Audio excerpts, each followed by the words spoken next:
Go. Hi, sir.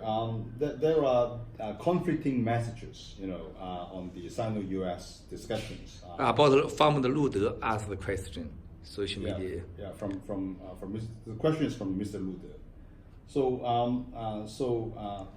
President Pence was saying that there will be no deal, but President Trump was saying the reverse. So what exactly is happening? Here's, I think, the important thing to keep in mind. Vice President Pence's speech at the Hudson Institute.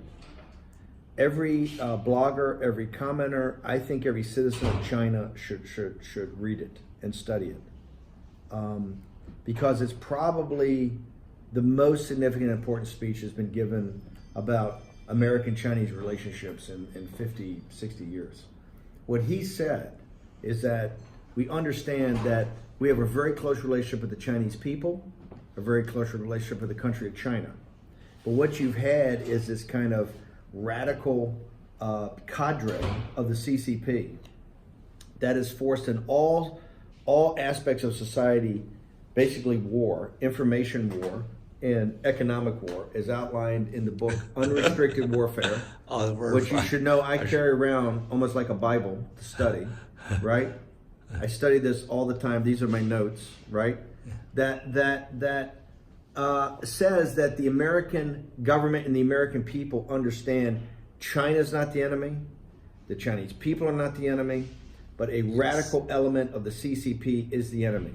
And all forces of our government, information warfare, economic warfare, will be arrayed against them, as personified by the trade deal. Now, President Trump is one of the master negotiators in the world.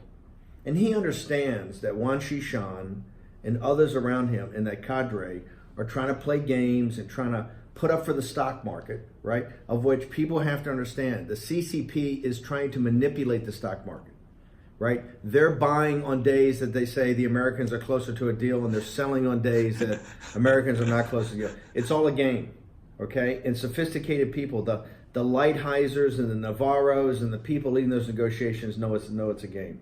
So what Wang Qishan, right, and the radical cadre that literally are keeping the Chinese people in serfdom, right, and trying to take all the wealth of China for themselves, are trying to have all this very superficial negotiations on just optics, where they're going to buy trillions of dollars of stuff in the United States that's never going to be effective. The one thing with President Trump, and I think that's why you see the unity of it as personified by Vice President Pence's speech, is that there are now people, the Lighthisers, the Stephen Millers, the Peter Navarros, the Steve Bannons, the Mike Pences, others, right, that understand, the new Defense Secretary Shanahan, right, Mike Pompeo, right, John Bolton, right, that understand that this is all a game that's being played, that not just simply hurts the American people, it hurts the Chinese people more than that. Yes. And so I think that I would tell your bloggers and people that came, understand that people at a very sophisticated level, and that's why there's not going to be any, even if you hear about potential deals or whatever, this conflict is going to go on for quite a while. And here's why it's going to go on for quite a while. This conflict is about the Chinese people, right? It's about the freedom of the Chinese people, right? It's about the Chinese people not having to live under fear.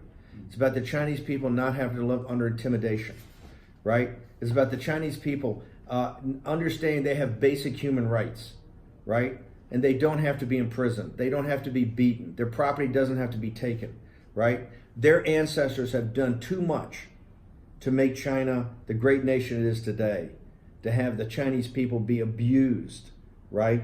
Terrorized, right? Imprisoned, maybe even killed or committed suicide by a totalitarian dictatorship run by radicals like Wang Qishan and President Xi. And so I think that they should, view it in that entire context. 100% correct. I think, sir, many Chinese want to know your opinion. This is very helpful. Thank you very much. I think 路德 is really happy. 路德呀，专为你采访了班农先生。今天是1月19号，现在是下午几点？ I think it's the 130啊，1.30供你使用啊。谢谢班农先生。